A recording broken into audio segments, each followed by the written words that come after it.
পরলোক গমন বলতে বোঝায় এহলোক ত্যাগ করে তিনি পরপারে পাড়ি জমিয়েছেন।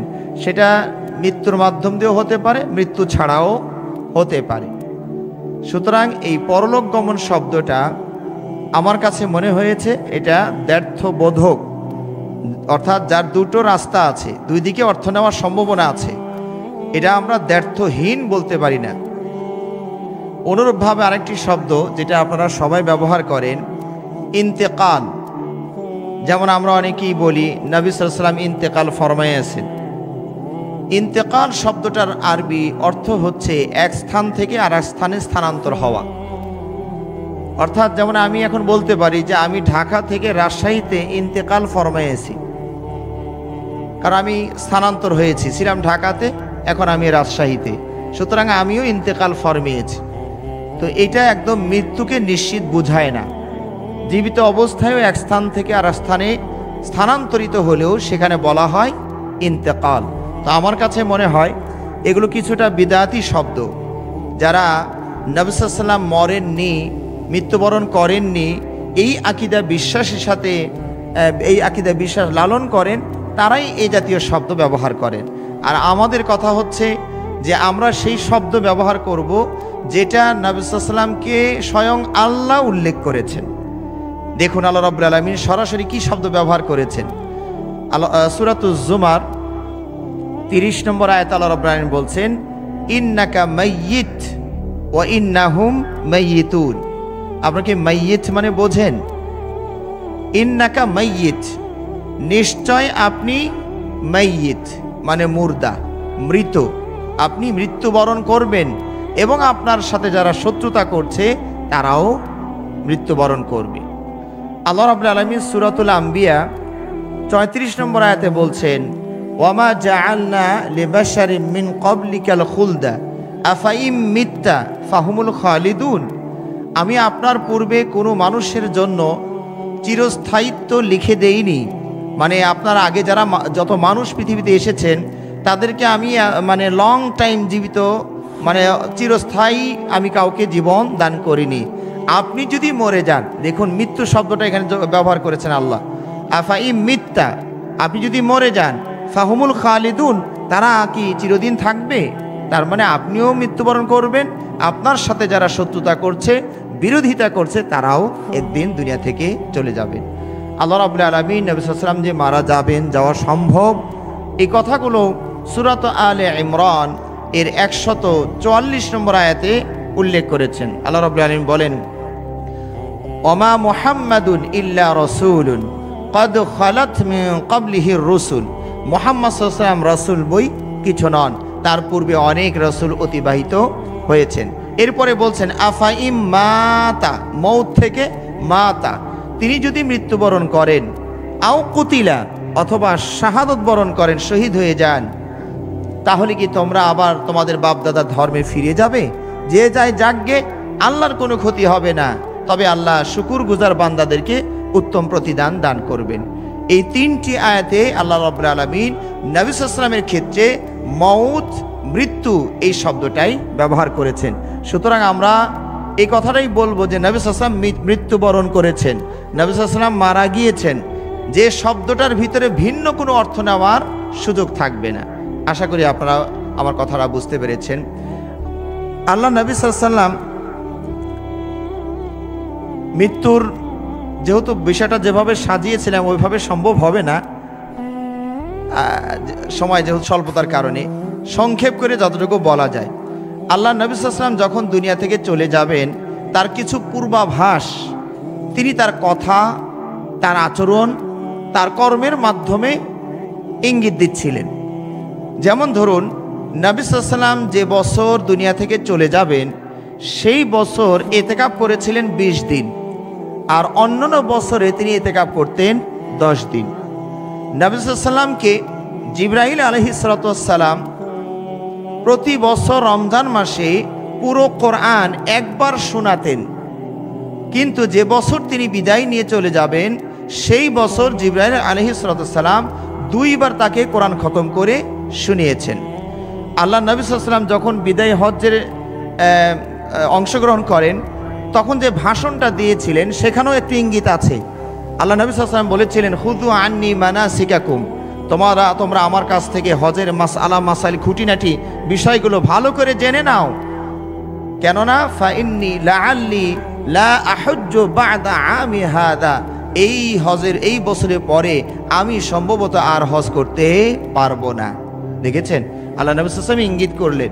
এছাড়াও নবী সাল্লাল্লাহু আলাইহি ওয়াসাল্লাম হজ থেকে ফিরে এসে শুহাদায়ে উহুদ কবরস্থান জিয়ারত করলেন এবং তাদের জন্য এমন দিলমন দিয়ে দোয়া করলেন, সাহাবাগণ বলছেন কাআন্নাহু মুওয়াদ্দিউন লিল আহইয়াই ওয়াল আমওয়াত, তিনি যেন জীবিত মৃত সবাইকে বিদায় সম্ভাষণ জানাচ্ছেন। এখানেও একটা ইঙ্গিত আছে। এছাড়াও সূরাতুন নসর, ইযা জাআ নাসরুল্লাহি ওয়াল ফাতহ ওয়া রাআইতান নাসা ইয়াদখুলুনা ফি দীনিল্লাহি আফওয়াজা ফাসাব্বিহ বিহামদি রাব্বিকা ওয়াস্তাগফির ইন্নাহু কানা তাওয়াবা। এই আয়াতের ভিতরে নবী সাল্লাল্লাহু আলাইহি ওয়াসাল্লামের মিশন যে শেষ হয়ে গেল, যে দায়িত্ব দিয়ে তাকে প্রেরণ করা হয়েছিল, সেই দায়িত্ব যদি গোটানো হয়ে যায়, সমাপ্তির পথে এসে যায়, তাহলে তারও তো যাওয়ার সময় হয়ে যায়। এখানে সেই ইঙ্গিতই করা হয়েছে।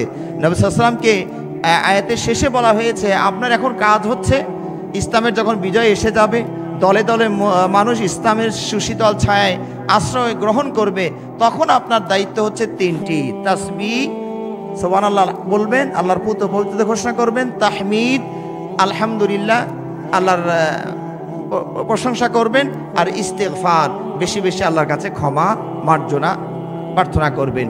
এই কাজ হচ্ছে নবী সাল্লাল্লাহু আলাইহি ওয়াসাল্লামের তিনটি। নবী সাল্লাল্লাহু আলাইহি ওয়াসাল্লামের এই পূর্বাভাসের পরে যখন তার আরও সময় ঘনিয়ে আসলো, সেটা ছিল আপনার 11 হিজরির 29শে সফর।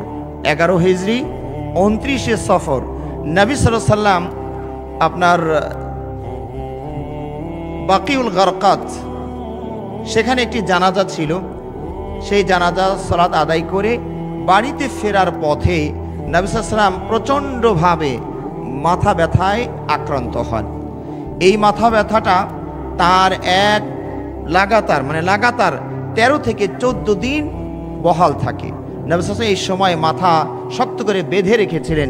এত কঠিন ব্যথা, তার চলাফেরা ওঠা বসা সবই স্তিমিত হয়ে যায়, মানে তিনি দুর্বল হয়ে যান।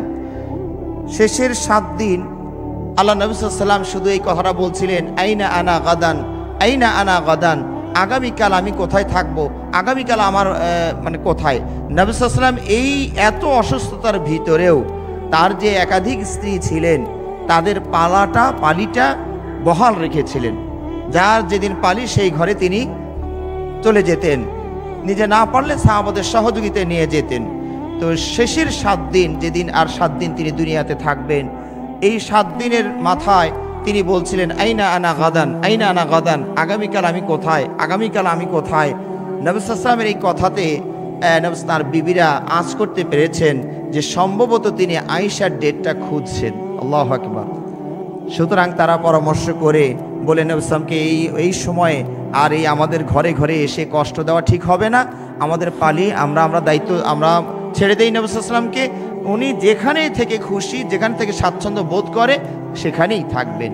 তো এই হিসাবে এই বাকি যে 7টা দিন বিবিদের অনুমতিতে নবী সাল্লাল্লাহু আলাইহি ওয়াসাল্লাম আয়েশা রাদিয়াল্লাহু আনহার গৃহে অবস্থান করেন। এই সময় আয়েশার গৃহে যাওয়ার মতো ক্ষমতা নবী সাল্লাল্লাহু আলাইহি ওয়াসাল্লামের শরীরে ছিল না। ফজল বিন আব্বাস এবং আলী বিন আবি তালিব রাদিয়াল্লাহু তাআলা আনহুমা তাদের কাঁধে হাত রেখে তিনি যাচ্ছিলেন, পা দুটো মাটি শেষরে যাচ্ছিল। আল্লাহু আকবার। কত কঠিন রোগে তিনি আক্রান্ত ছিলেন। আল্লাহু আকবার। আমরা তো একটু রোগেই তো ভেঙে পড়ি, কিন্তু আল্লাহ নবী সাল্লাল্লাহু আলাইহি ওয়াসাল্লাম এত কঠিন মুহূর্তেও ভেঙে পড়েননি। তিনি চলে গেলেন আয়েশা রাদিয়াল্লাহু আনহার গৃহে। এই সময় নবী সাল্লাল্লাহু আলাইহি ওয়াসাল্লামের যে আমলগুলো ছিল, একটু নিজে নিজে ঝাড়ফুঁক করতেন, সূরা ইখলাস পুরোটা পড়তেন, সূরা ফালাক পুরোটা পড়তেন, এরপরে সূরা নাস পুরোটা পড়ে ফু দিয়ে, যদিও হাদিসে ফুটা আগে আছে, আগে ফু দিতেন, তারপরে এগুলো পড়ে যতটুকু সম্ভব নিজের হাত দিয়ে মাথা থেকে, বুক থেকে, শরীরের বিভিন্ন অংশ মাসা করতেন।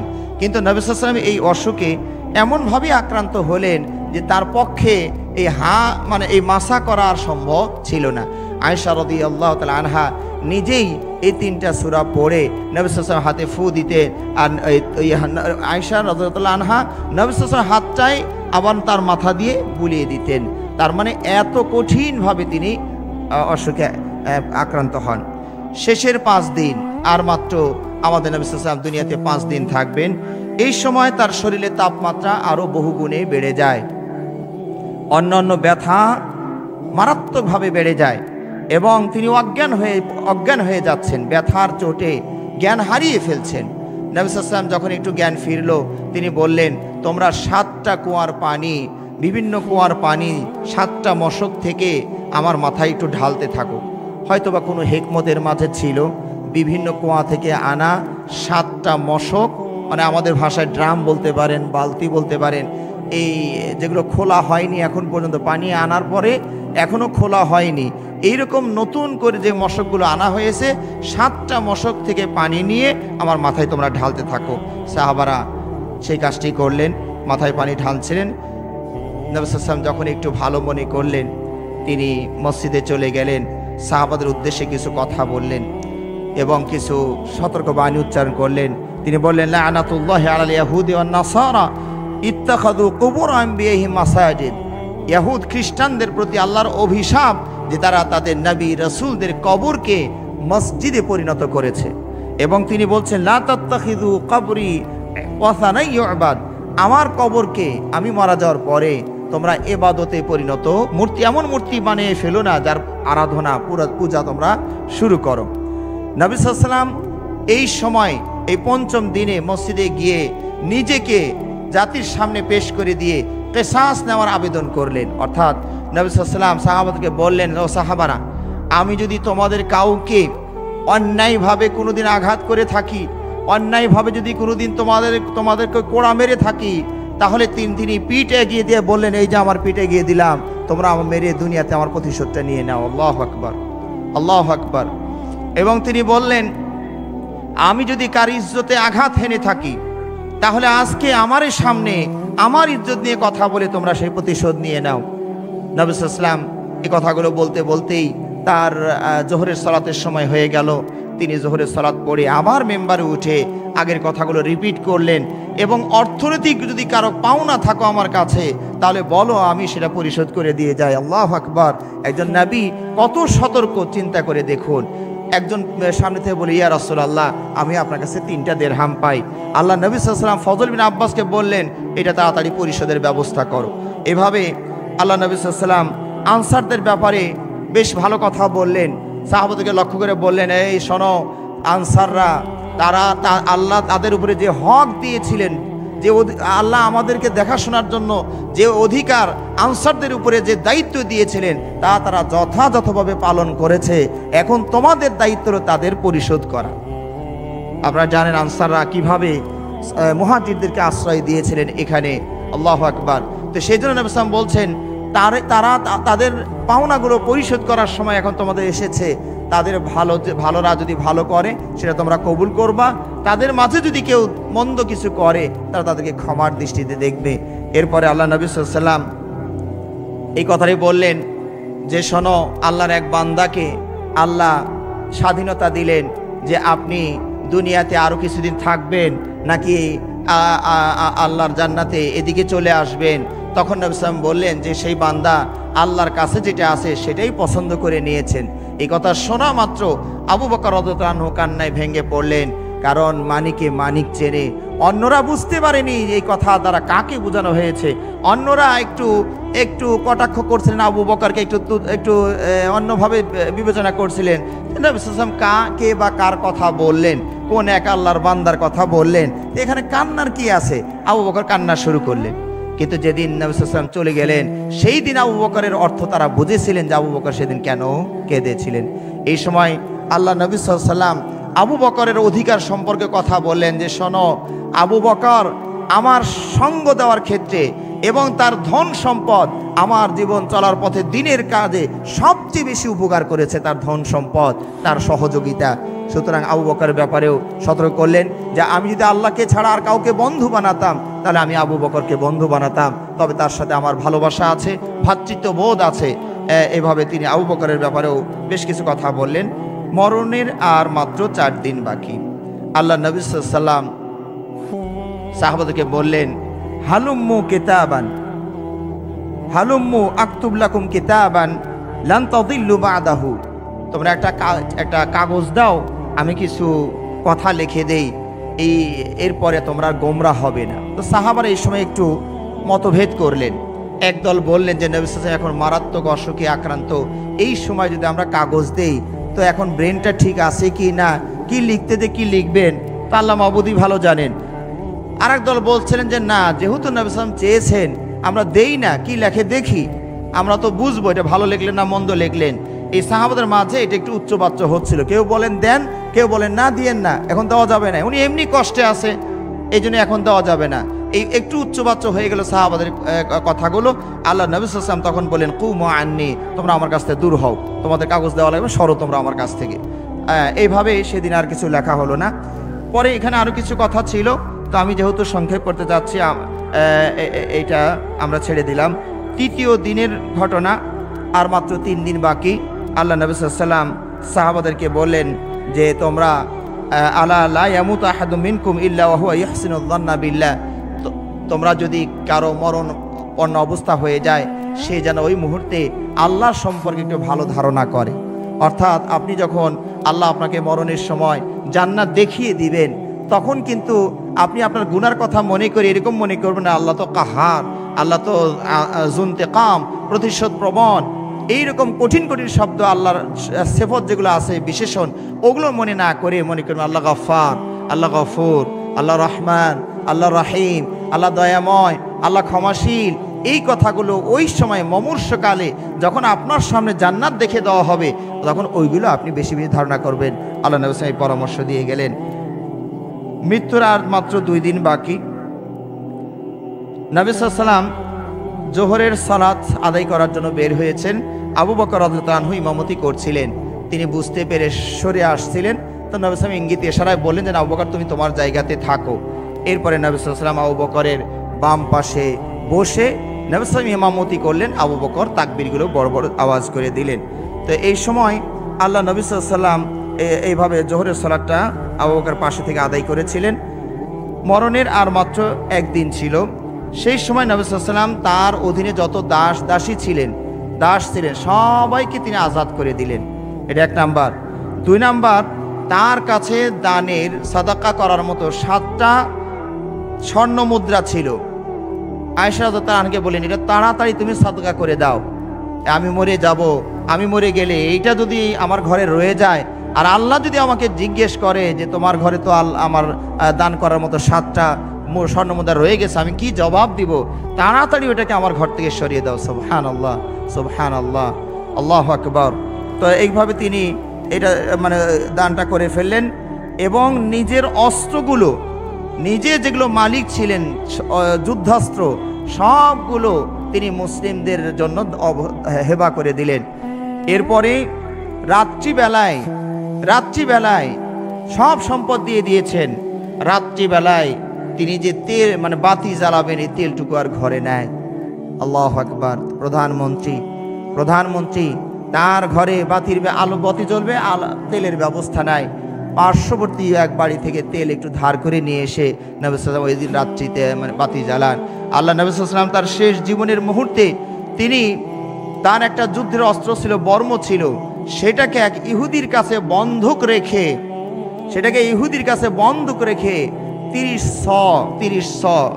যেটাকে আমাদের ভাষায় আমরা বলতে পারি 35 কেজি জব নিয়ে এসে তার জীবন অতিবাহিত করেছিলেন। আল্লাহু আকবার।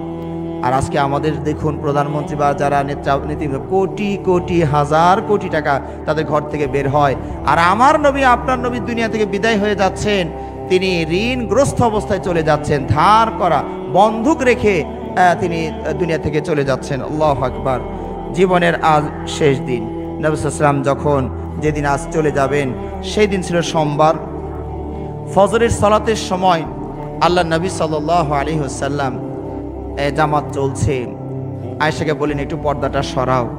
পর্দাটা সরিয়ে দিয়েছেন। নবী সাল্লাল্লাহু আলাইহি ওয়াসাল্লাম ওই জামাতের দৃশ্যটা দেখে একটু মৃদু হাসলেন। সাহাবারা মনে করেছিলেন যে নবী সাল্লাল্লাহু আলাইহি ওয়াসাল্লাম মনে হয় সুস্থ হয়ে গেছেন, কিছুটা ফিতনায় পড়ার অবস্থা হয়ে গেল। অর্থাৎ সাহাবারা এই পর্দা সরানোতে এত খুশি হয়েছিলেন যে নবী সাল্লাল্লাহু আলাইহি ওয়াসাল্লাম মনে হয় সুস্থ হয়ে গেছেন। তো এখন সালাত ছেড়ে দিয়া নবী সাল্লাল্লাহু আলাইহি ওয়াসাল্লামকে জিজ্ঞেস করবেন, ইয়া রাসূলুল্লাহ কেমন আছেন, ভালো আছেন, এরকম একটা জিজ্ঞেস করবেন, এমন একটা পরিবেশ পরিস্থিতি সৃষ্টি হয়েছিল। কিন্তু নবী সাল্লাল্লাহু আলাইহি ওয়াসাল্লাম বের না হয়ে আয়েশাকে বললেন, পর্দাটা আবার লাগিয়ে দাও। এই সময় প্রায় তাশতের সময় হয়ে গিয়েছে। নবী সাল্লাল্লাহু আলাইহি ওয়াসাল্লাম ফাতেমা রাদিয়াল্লাহু তাআলা আনহাকে ডেকে কানে কানে কি যেন বললেন। ফাতেমা রাদিয়াল্লাহু তাআলা আনহা কান্না করা শুরু করলেন। আবার কানে কানে কি যেন বললেন, তিনি হাসা শুরু করলেন। পরবর্তীতে আয়েশা রাদিয়াল্লাহু তাআলা আনহা ফাতেমাকে জিজ্ঞেস করলেন যে মা, তোমার কি বললেন নবী সাল্লাল্লাহু আলাইহি ওয়াসাল্লাম, তুমি প্রথমে কাঁদলে, আবার কি বললেন, তুমি হাসলে।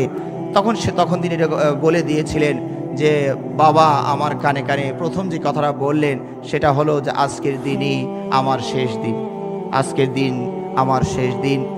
এই যে তোমার বাবার উপরে যে কষ্ট হচ্ছে, মৃত্যু কষ্ট, এই কষ্ট আজকের দিনের পরে আর থাকবে না। এটা শুনে তিনি কান্না শুরু করলেন, আমার বাবা আজ দুনিয়া থেকে চলে যাবে। পরেক্ষণে আবার তাকে শুভ সংবাদ দিলেন যে তুমি কেঁদো না, চিন্তা করো না, আমার পরিবারের ভিতরে সর্বপ্রথম তুমি আমার সাথে মিলিত হবে। তখন তিনি হেসে দিলেন। যদি এটা কিন্তু দেখুন, এটা কিন্তু ফাতেমা রাদিয়াল্লাহু আনহার জন্য মৃত্যুর সংবাদ ছিল যে তুমি আমার পরিবারের ভিতরে সর্বপ্রথম মারা গিয়ে আমার সাথে মিলিত হবে, কিন্তু মৃত্যুর তার খেয়াল নাই, বাবার সাথে মিলিত হতে পারবেন, এটাই তার খুশির বিষয় ছিল। এ সময় তিনি হাসান হোসেনকে ডেকে নিয়ে তাদেরকে চুমু দিলেন, তাদেরকে ভালো কথা বললেন। এই সময় তিনি বিবিদেরকে ডাকলেন, তিনি ওয়াজ নসিহত যা করা দরকার বিবিদেরকে সেটাও করলেন। এই মুহূর্তে আপনাদের মনে আছে কিনা, খাইবার যুদ্ধে খাইবারের সময় খাইবারের এক মহিলা, ইহুদি মহিলা নবী সাল্লাল্লাহু আলাইহি ওয়াসাল্লামকে বিষ মিশ্রিত গোস্ত খাওয়িয়েছিলেন। ছাগলের গোস্ত রান্না করেছিলেন, বিষ দিয়ে রান্না করেছিলেন। সেই খাবার নবী সাল্লাল্লাহু আলাইহি ওয়াসাল্লাম মুখের ভিতরে দিয়ে তিনি বুঝতে পেরেছেন এই খাবারের মধ্যে বিষ দেওয়া আছে। ইতিমধ্যে কয়েকজন সাহাবা খেয়ে ফেলেছিলেন, তারা মারাও গিয়েছেন। তো নবী সাল্লাল্লাহু আলাইহি ওয়াসাল্লাম যে বিষটা খেয়ে ফেলেছিলেন, এই বিষটার প্রতি বছর একবার করে জাগতো, প্রতি বছর একবার করে জাগতো। যেদিন তিনি দুনিয়া থেকে চলে যাবেন, তিনি আয়েশাকে ডেকে বলেন, আয়েশা, ওই যে খাইবারের যে বিষাক্ত খাবার আমাকে খাওয়াইয়েছিল ওই মহিলা, আজকের তার তীব্রতা আমি অনুভব করছি। আমার শিরা উপশিরা যেন ছিন্ন ভিন্ন হয়ে যাচ্ছে। সুবহানাল্লাহ। এই জন্য নবী সাল্লাল্লাহু আলাইহি ওয়াসাল্লামকে শহীদও কেউ বলেছেন, কেউ যেহেতু আল্লাহ নবী সাল্লাল্লাহু আলাইহি ওয়াসাল্লাম জীবনের এক মুহূর্তে তিনি আল্লাহর কাছে শাহাদাতের মৃত্যু কামনা করেছিলেন। তিনি বলেছিলেন যে আমি কামনা করি যে লা আন উক্তাল ফি সাবিলিল্লাহ সুম্মা উহিয়া সুম্মা উক্তাল সুম্মা উহিয়া সুম্মা উক্তাল সুম্মা উহিয়া। নবী সাল্লাল্লাহু আলাইহি ওয়াসাল্লাম শহীদ হওয়ার একটা কামনা বাসনা তার ভিতরে ছিল। তিনি বলতেন, আমার মন চায়, আমার ভালো লাগে যে আমি আল্লাহর রাস্তায় শহীদ হয়ে যাই, আবার জীবিত হয়ে আবার কাফেরদের বিরুদ্ধে লড়াই করি, আবার শহীদ হই, আবার জীবিত হয়ে কাফেরদের সাথে লড়াই করি, আবার শহীদ হই। তো নবী সাল্লাল্লাহু আলাইহি ওয়াসাল্লাম শাহাদাতের একটা মৃত্যু তার কামনা ছিল। এর দ্বারা আবার এটা বুঝবেন না যে নবুয়তের চেয়ে শাহাদাতের মর্যাদা মনে হয় বেশি। কারণ সাধারণত কেউ যদি প্রিন্সিপাল হয়, তিনি কি এই দোয়াটা করবেন যে একটু যদি ভাইস প্রিন্সিপাল হইতে পারতাম? এটা কি কেউ করবেন? এটা তো কেউ করবেন না। তো নবী সাল্লাল্লাহু আলাইহি ওয়াসাল্লাম সুউচ্চ মর্যাদার অধিকারী হয়ে শহীদের মর্যাদা তার নিচে, সেইটা কামনা কেন করলেন? আসলে বিষয়টা এরকম ছিল না যে নবুয়ত বাদ দিয়া শহীদ হয়ে মরি, বরং নবী সাল্লাল্লাহু আলাইহি ওয়াসাল্লাম চেয়েছিলেন দুটোই যেন আমার থাকে, দুটো পদমর্যাদা আমার হবে। আমি নবী হিসাবে মৃত্যুবরণ করতে চাই, পাশাপাশি আমার মৃত্যুটা যেন শাহাদাতের মৃত্যুটাও হয়। এই জন্য মুহাদ্দিসে কেরাম যারা ব্যাখ্যা করেছেন, তারা এই ব্যাখ্যাই করেছেন যে নবী সাল্লাল্লাহু আলাইহি ওয়াসাল্লাম তার জীবনটা যখন এই ব্যথাতে দুনিয়া থেকে চলে যান, এইটা তার শাহাদাতের মৃত্যু ছিল। স্বাভাবিক বেদনাও ছিল, পাশাপাশি এই যে আপনার যে বিষের তেজস্ক্রিয়া, এটাতে তিনি দুনিয়া থেকে চলে গেলেন। এই সময় নবী সাল্লাল্লাহু আলাইহি ওয়াসাল্লাম আরও কিছু উপদেশ দিয়েছিলেন। আসসালা আসসালা ওমা মালাকাত আইমানুকুম, ও আমার উম্মতেরা, সালাতকে সংরক্ষণ করিও, সালাতকে সংরক্ষণ করিও, আর তোমাদের অধীনস্থ দাস দাসীদের ব্যাপারে তোমরা একটু সতর্ক সাবধান থাকিও। এরপরে মৃত্যু যন্ত্রণা শুরু হয়ে গেল। এই সময় আব্দুর রহমান নবী সাল্লাল্লাহু আলাইহি ওয়াসাল্লামের শ্যালক, আয়েশা রাদিয়াল্লাহু আনহার ভাই, তিনি মেসওয়াক করতে করতে নবী সাল্লাল্লাহু আলাইহি ওয়াসাল্লামকে দেখতে এসেছেন। নবী সাল্লাল্লাহু আলাইহি ওয়াসাল্লাম খুবই দুর্বল হয়ে গিয়েছেন। তার মাথাটা আয়েশা রাদিয়াল্লাহু আনহার বুক আর এই থুতনির নিচে এইভাবে তিনি ধরে রেখেছেন। এই মৃদুভাবে তাকিয়ে আব্দুর রহমানের মেসাকের দিকে চেয়ে আছেন। আয়েশা রাদিয়াল্লাহু আনহা বুঝতে পেরে নবী সাল্লামকে জিজ্ঞেস করলেন, ইয়া রাসূলুল্লাহ, আপনি কি একটু মিসওয়াক করবেন? নবী সাল্লাম ইঙ্গিত ইশারায় বুঝালেন যে হ্যাঁ, আমি একটু মিসওয়াক করতে চাচ্ছি। আয়েশা রাদিয়াল্লাহু তাআলা আনহা একটা মিসওয়াক নিয়ে নবী সাল্লামকে দিলেন, কিন্তু দুর্বল, এত দুর্বল হয়েছেন, মিসওয়াকটা যে একটু চাবাবেন এই ক্ষমতা শক্তিটুকু নাই, নরম করে নেবেন এই ক্ষমতা নাই। আয়েশা রাদিয়াল্লাহু তাআলা নিজে মিসওয়াকটা নিয়ে নিজের দাঁতে দিয়ে নরম করে নবী সাল্লামকে দিলেন। তিনি খুব সুন্দর করে মিসওয়াকটা করলেন। দেখেছেন মিসওয়াকের গুরুত্বটা কিভাবে বোঝা গেল। নবী সাল্লাম তার জীবনের শেষ মুহূর্ত পর্যন্ত এই সুন্নাতকে ধরে রেখেছিলেন। আল্লাহু আকবার। তিনি মিসওয়াকটা করেই এই সময় মৃদু মৃদু আওয়াজে কি যেন বলছিলেন। আয়েশা রাদিয়াল্লাহু তাআলা আনহা নবী সাল্লামের মুখের কাছে কান নিয়ে তিনি শুনতে পেলেন। তিনি বলছেন, মাআল্লাযীনা আনআমতা আলাইহিম মিনান নাবিয়্যিনা ওয়াস-সিদ্দীকিনা ওয়াশ-শুহাদা ওয়াস-সালিহিন আল্লাহুম্মা ইগফিরলি ওয়ারহামনি ওয়া আলহিকনি বির-রাফীকিল আ'লা আল্লাহুম্মা আর-রাফীকিল আ'লা। আল্লাহ নবী সাল্লাল্লাহু আলাইহি ওয়াসাল্লাম বলছিলেন যে আল্লাহ আমাকে ওদের সাথে নিয়ে যান যাদের প্রতি আপনি দয়া করেছেন, অনুগ্রহ করেছেন, নবী, সিদ্দিক, সোহাদা এবং পুণ্যবান ব্যক্তি যারা, আমাকে এখান থেকে নিয়ে সেখানে নিয়ে যান এবং আমার জীবনের সমস্ত গুনাহগুলো মাফ করে দেন। আমার প্রতি আল্লাহ আপনি একটু রহম করেন। এবং তিনি বলছিলেন আল্লাহ ওই শীর্ষস্থানীয় ওই যে চার শ্রেণীর মানুষ যে বলা হলো, নবী, সিদ্দিক, সোহাদা, সালেহীন, এই 4 শ্রেণীর মানুষরা যেখানে অবস্থান করছে আল্লাহ আমাকে সেখানে নিয়ে যান। এই কথাগুলো বলাও শেষ, নবী সাল্লাল্লাহু আলাইহি ওয়াসাল্লামের প্রাণবায়ু দুনিয়া থেকে বিদায় হয়ে চলে গেল। ইন্না লিল্লাহি ওয়া ইন্না ইলাইহি রাজিউন। সম্মানিত ভাইরা, নবী সাল্লাল্লাহু আলাইহি ওয়াসাল্লামের মৃত্যুটা এটা কোনো স্বাভাবিক মৃত্যু ছিল না। নবী সাল্লাল্লাহু আলাইহি ওয়াসাল্লামের মৃত্যু মানে রিসালাতের মৃত্যু। নবী সাল্লাল্লাহু আলাইহি ওয়াসাল্লামের মৃত্যু মানে নবুয়তের মৃত্যু। নবী সাল্লাল্লাহু আলাইহি ওয়াসাল্লামের মৃত্যু মানে ওহীর মৃত্যু। নবী সাল্লাল্লাহু আলাইহি ওয়াসাল্লাম মারা গেছেন, আর নবী আসবে না। নবী সাল্লাল্লাহু আলাইহি ওয়াসাল্লাম মারা গিয়েছেন, আর রাসূল আসবেন না। নবী সাল্লাল্লাহু আলাইহি ওয়াসাল্লাম মারা গিয়েছেন, আর ওহী আসবে না। সুতরাং অন্যান্য নবীদের মৃত্যুতে এত বড় ক্ষতি হয়নি, আমাদের নবী মুহাম্মদ সাল্লাল্লাহু আলাইহি ওয়াসাল্লামের মৃত্যুতে যত বড় আমরা ক্ষতিগ্রস্ত হয়েছি। সুতরাং এবং নবী সাল্লাল্লাহু আলাইহি ওয়াসাল্লাম আমাদের কাছ থেকে চলে গেছেন, তার মানে আল্লাহর পক্ষ থেকে যে একটা নিরাপত্তা ছিল সেটা উঠে গিয়েছে। আল্লাহ কোরআনে বলে দিয়েছেন, ওমা কানা আল্লাহু লিয়ুআযযিবাহুম ওয়া আনতা ফীহিম। আপনি যতক্ষণ তাদের মাঝে অবস্থান করছেন ততক্ষণ পর্যন্ত আল্লাহ বড় ধরনের কোনো আযাব গজব দিবেন না। আল্লাহু আকবার। নবী সাল্লাল্লাহু আমাদের কাছ থেকে চলে গেলেন, আমরা তার জন্য প্রাণ খুলে দোয়া করব, আল্লাহ রাব্বুল আলামিন যাকে তাকে জান্নাতুল ফেরদাউস নসিব করেন, আমিন। বরং জান্নাতুল ফেরদাউসের সর্বোচ্চ স্তর যেটা মাকামে মাহমুদ, যেটা আমরা প্রতিদিন আজানের দোয়ায় এই দোয়াগুলো বলে থাকি, ওয়াবাআসু মাকামা মাহমুদান আল্লাযী ওয়া'আদতা, এই দোয়া আমরা করি, আল্লাহ যেন তা কবুল করেন, আমিন। এই সময় সাহাবাদের অবস্থাটা কেমন হতে পারে একটু চিন্তা করে দেখুন। সাহাবাদের অবস্থাটা কেমন হতে পারে।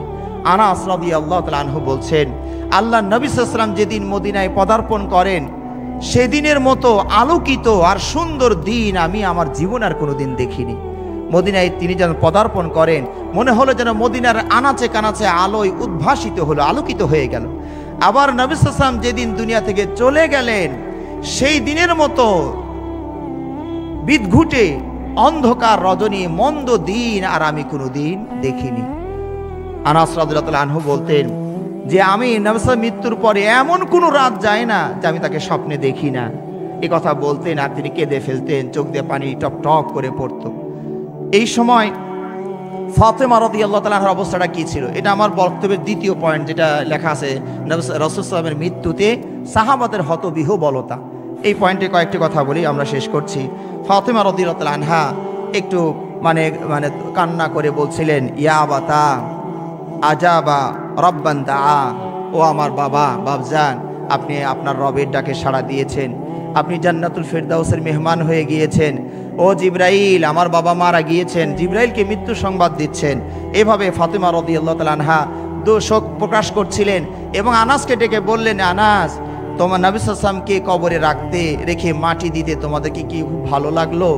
তার মানে এটা তো ভালো লাগার কথা নয়, কি করে তোমরা পারলে নবীর বুকের উপরে মাটি দিতে? আল্লাহু আকবার, আল্লাহু আকবার।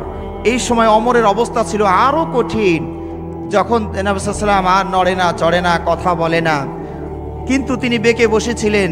তার ধারণা ছিল যে নবী সাল্লাল্লাহু আলাইহি ওয়াসাল্লাম মারা যাননি। মুসা আলাইহিস সালামের যেমন তুর পাহাড়ে আল্লাহর সাথে সাক্ষাৎ করতে গিয়া কথা তাওরাত কিতাব নিতে গিয়ে অজ্ঞান হয়ে পড়েছিলেন, ওইরকম আমার নবী অজ্ঞান হয়ে পড়ে আছেন। কিছুক্ষণ পরে আল্লাহ আবার তাকে রূহ দিয়ে দিবেন, জ্ঞান ফিরবে। যারা মনে করছে যে তিনি মারা গিয়েছেন তাদের হাত পা তিনি কেটে দিবেন। এই জন্য নাঙ্গা তলোয়ার তিনি হাতে নিয়ে দাঁড়িয়েছিলেন, যে বলবে নবী সাল্লাল্লাহু আলাইহি ওয়াসাল্লাম মারা গিয়েছেন তার কল্লা আমি দেহ থেকে বিচ্ছিন্ন করে ফেলবো। ওমর রাদিয়াল্লাহু আনহু কোনোভাবেই মেনে নিতে পারছেন না যে নবী সাল্লাল্লাহু আলাইহি ওয়াসাল্লাম চলে যাবেন। আবু বকর রাদিয়াল্লাহু তাআলা আনহু তিনি একটু দূরে তার বাড়ি ছিল, সংবাদ পেয়ে তিনি ছুটে চলে আসলেন। এসে কাউকে কি দেখছেন ওমরের হাতে তলোয়ার, তিনি দাঁড়িয়ে আছেন, মানুষরা মসজিদে বসে আছে, তো কাউকে কিছু না বলে সরাসরি নবী সাল্লাল্লাহু আলাইহি ওয়াসাল্লামের কাছে চলে গেলেন। মাথা ঢাকা ছিল, কাপড় দিয়ে ঢাকা ছিল, মাথা থেকে গলা পর্যন্ত কাপড়টা সরিয়ে কপালে একটা চুমু দিলেন এবং তিনি বললেন, কান্না কান্না স্বরে বলেন, ইয়া রাসূলুল্লাহ, আল্লাহ আপনার কপালে যে মৃত্যু লিখে রেখেছিলেন তা হয়ে গিয়েছে, আর কোনোদিন মৃত্যু আপনার বাড়িতে দ্বিতীয়বার আর আসবে না। এ কথা বলে তিনি ওমরের কাছে এসে বললেন, ওমর আপনি বসুন। তো ওমর বসে না, বসুন, ওমর বসে না। তো তিনি বক্তব্য শুরু করলেন, ইন্নাল হামদুলিল্লাহ, যেভাবে বক্তব্য শুরু করতে হয় সেইভাবে শুরু করে তিনি কয়েকটা আয়াত পাঠ করলেন। ওমা মুহাম্মাদুন ইল্লা রাসূলুন ক্বাদ খালাত মিন ক্বাবলিহি আর রসুল আফা ইম্মাতা আও কুতিলান কালাবতুম আলা আকাবিকুম, এভাবে এই আয়াতটা পাঠ করলেন। ইন্নাকা মাইয়িতুন ওয়া ইন্নাহুম মাইয়িতুন, এটাও পাঠ করলেন। ওই আয়াতটি ওমা জাআলা লিল বাশারি মিন ক্বাবলিকাল খুলদা আফা ইমিত্তা ফাহুমুল খালিদুন, এইভাবে কয়েকটি আয়াত পাঠ করলেন। সাহাবারা বলছেন, আবু বকরের মুখে এই আয়াতগুলো শোনার পরে আমাদের কাছে মনে হচ্ছিল যেন এখন এই মুহূর্তে আয়াতটা আবু বকরের উপরে নাজিল হয়েছে। আসলে তো নাজিল হয়েছে সেই উহুদের যুদ্ধে, বিশেষ করে ওমা মুহাম্মাদুন ইল্লা রাসূলুন, এই আয়াতটা নাজিল হয়েছে উহুদের যুদ্ধে। কিন্তু এই যে নবী সাল্লাল্লাহু আলাইহি ওয়াসাল্লাম বিরহ, এটা কেউ মেনে নিতে পারছিলেন না। সাহাবাদের মনেই আসছে না যে উনি মরে যেতে পারেন, ওই আয়াতের কথাই যেন তারা ভুলে গিয়েছেন। আবু বকর রাদিয়াল্লাহু আনহু এই সময় এই ভাষণে বলেছিলেন, মান কানা ইয়াবুদু মুহাম্মাদান ফা ইন্না মুহাম্মাদান ক্বাদ মাত, যারা মুহাম্মদ সাল্লাল্লাহু আলাইহি ওয়াসাল্লামের ইবাদত করেন তারা বিশ্বাস করুন, তারা জানুন যে মুহাম্মদ সাল্লাল্লাহু আলাইহি ওয়াসাল্লাম মারা গিয়েছেন। আর যারা আল্লাহর ইবাদত করেন, মান কানা ইয়াবুদুল্লাহ, আর যারা আল্লাহর ইবাদত করেন তারা মনে রাখুন যে আল্লাহ এখনো বেঁচে আছেন। সুতরাং মুহাম্মদ সাল্লাল্লাহু আলাইহি ওয়াসাল্লাম তিনি চিরঞ্জীব নয়, তিনি তার দায়িত্ব নিয়ে দুনিয়াতে এসেছিলেন, তার হায়াত শেষ হয়ে তিনি চলে যাবেন। আল্লাহ বেঁচে আছেন, আমরা আল্লাহর ইবাদত করতে থাকবো। এ ছিল আবু বকর রাদিয়াল্লাহু আনহুর অবস্থান। ওসমান রাদিয়াল্লাহু তাআলা আনহু এভাবে ভেঙে পড়লেন, এমন চিন্তা তাকে পেয়ে বসলো। একদিন তিনি রাস্তায় বসে আছেন, পাশ দিয়ে ওমর রাদিয়াল্লাহু আনহু চলে গিয়েছেন, সালাম দিয়েছেন। ওসমান রাদিয়াল্লাহু আনহু সালামের উত্তর দেননি। ওমর রাদিয়াল্লাহু আনহু এতে কষ্ট পেয়েছেন, আবু বকরের কাছে বিচার দিয়ে দিয়েছেন যে আমার ভাই ওসমানের পাশ দিয়ে আসলাম, আমি সালাম দিলাম, উনি আমার উত্তর দিলেন না। আবু বকর ওসমানকে ডেকে পাঠালেন যে কি ব্যাপার, আপনি কি ওনার উপর রাগ করেছেন কিনা? ওমর রাদিয়াল্লাহু সালাম দিয়েছেন, আপনি সালামের উত্তর দেননি কেন? তিনি বলছেন যে আল্লাহু আকবার, কখন তিনি আমার কাছ দিয়ে অতিক্রম করেছেন আমি তো কিছুই জানি না, আমি টেরই পাইনি। কারণ তার ভিতরে নবী চলে যাওয়ার যে বেদনা এভাবে প্রতীয়মান প্রকাশ হয়েছে যে দিন দুনিয়া যেন তিনি ভুলে গিয়েছিলেন। এই সময় কিছু সাহাবা এমন ছিলেন যে তারা বাকশক্তি হারিয়ে ফেলেছিলেন, কথা বলতে পারছেন না, নবী চলে গেছেন, মুখ দিয়ে আর কথা আসে না। যারা দাঁড়িয়েছিলেন অনেকে বসে পড়েছেন, এমনও সাহাবা হয়েছেন আর হাঁটতেই পারেননি, উঠতে পারছেন না, বসে গেছেন তার উঠতে পারেন না। আবার এমনও সাহাবা ছিলেন যারা আপনার ওই যে বললাম বাকরুদ্ধ হয়ে গিয়েছে, কথা বলতে পারেন না, হাঁটতে পারেন না, এমন একটা অবস্থা সৃষ্টি হয়েছিল। আবু যুয়াইব আল হুযালি তিনি বলছেন, অনেকে অজ্ঞান হয়ে গিয়েছিলেন। আবু যুয়াইব আল হুযালি তিনি বলছেন যে আমি যখন মদিনাতে ওই সময় নবী সাল্লাল্লাহু আলাইহি ওয়াসাল্লাম মারা, উনি তো জানেন না যে কি হয়েছে, উনি এসেছেন মদিনাতে, দেখছেন শুধু কান্নার রোল চলছে। এর মানে কিন্তু এটা নয়, এটা খেয়াল করবেন যে মারা গেলে মনে হয় কান্না জায়েজ আছে। ওই কান্না ছিল না যে কান্নাটা নবী সাল্লাল্লাহু আলাইহি ওয়াসাল্লাম নিষিদ্ধ করেছেন, ওই যে চাপড়ানো, উঁচু আওয়াজ করা, মানে জামা ছিঁড়ে ফেলা, মাথা থাবড়ানো, এরকম অসময় কিছু ছিল না। সবাই হালকা হালকা কান্না, প্রতিটা মদিনার ঘরে ঘরে কান্না চলছে। কান্নার আওয়াজটা এমন ছিল যে হজের মৌসুমে মানুষজন আরাফার ময়দানে সবাই যখন আপন আপন অপরাধের জন্য আল্লাহর কাছে কান্না করে, ওই রকম একটা আওয়াজ মদিনাতে চলছিল। তিনি জিজ্ঞেস করলেন কি হয়েছে, তো বলছেন যে নবী সাল্লাল্লাহু আলাইহি ওয়াসাল্লাম মারা গিয়েছেন। তো এভাবেই নবী সাল্লাল্লাহু আলাইহি ওয়াসাল্লামের জন্য সাহাবারা ব্যথিত ছিলেন, যেহেতু নবী সাল্লাল্লাহু আলাইহি ওয়াসাল্লামকে তারা অনেক ভালোবাসতেন। তো আসলে সবাইকে তো যেতে হবে, আপনাকেও যেতে হবে, আমাকেও যেতে হবে। তার আগে অনেক নবী রাসূল এসেছেন, তারাও চলে গেছেন। এটা সর্বশেষ যে কথাটি আমি আপনাদেরকে বলতে চাই, আমার আপনারও মৃত্যু হবে, এমন কি যে মরণ আমরা বরণ করি সে মরণও একদিন মরে যাবে। আল্লাহ নবী সাল্লাল্লাহু আলাইহি ওয়াসাল্লাম বলেছেন, জান্নাতীরা জান্নাতে, জাহান্নামীরা জাহান্নামে যাওয়ার পর মৃত্যুটাকে, মরণটাকে একটা ভেড়ার আকার দিয়ে ওর ভিতরে ওই মৃত্যুর রুহটা ফুঁকে দেওয়া হবে। জান্নাতীদেরকে ডাক দিয়ে বলবেন, জান্নাতীরা এটাকে দিকে তাকাও, দেখো তো একে চিনতে পারো কিনা। ওনারা চিনবেন যে হ্যাঁ, এটার নাম মৃত্যু। জাহান্নামীদেরকে বলবেন, দেখো তো এটা চিনতে পারো কিনা, তারাও চিনতে পারবে যে হ্যাঁ, এটার নাম, এটা মৃত্যু। জান্নাতীরা একটু ভয় পাচ্ছেন যে হারে, এত কষ্ট করে জান্নাতে আসলাম, আল্লাহ আবার মৃত্যু দেখায়, না জানি এদিক ঢাল মেরে ফেলে দিলে আবার মরে যাবনি, এত সুখ, এই সুখ তো আমাদের শেষ হয়ে যাবে যদি মরণটা খালি এদিক ফেলায়। আর জাহান্নামীর একটু আশান্বিত হয়েছে যে হয়তো বা আল্লাহর মাঝে একটু দয়া মায়া সৃষ্টি হয়েছে, মৃত্যু দেখাচ্ছে, তার মানে আমাদের দিকে ফেললে এই আযাব থেকে কমপক্ষে আমরা বেঁচে যাবনি। কিন্তু দেখা গেল এদিকেও পড়ে না, ওদিকেও পড়ে না। আল্লাহ রাব্বুল আলামিন একজন হয়তো ফেরেশতাকে আদেশ করবেন, ছুরি দিয়ে মরণটাকে জবাই করে ফেলা হবে। আল্লাহু আকবার। দেখুন, মরণও একদিন মরে যাবে। এই মৃত্যুর দৃশ্য দেখে জান্নাতীরা এ পরিমাণ খুশি হবেন যে মরণ মরে গেছে, আর আমাদের মরণ হবে না। এই দৃশ্য দেখে জান্নাতীরা এত খুশি হবেন যে অতি খুশিতে মানুষ মারা যায়। মৃত্যু যদি আর একটু সময় বেঁচে থাকতো তাহলে এই জান্নাতি মানুষগুলো অতি খুশিতেই হার্ট অ্যাটাক করে মারা যেত। আর জাহান্নামীরা এত আফসোস আর শোক পাবে যে আরে এতদিন একটা আশা ভরসা ছিল যে আল্লাহ আযাব দিচ্ছেন, একসময় হয়তো আমাদের মৃত্যু দিয়ে দিবেন, আমরা আযাব থেকে বেঁচে যাব। এখন মৃত্যুই তো মরে গেল, যার উপরে একটু ভরসা করছিলাম সেই মরে গেছে, তাহলে তো আমাদের আর মৃত্যু হবে, এই আযাব তো চলতেই থাকবে।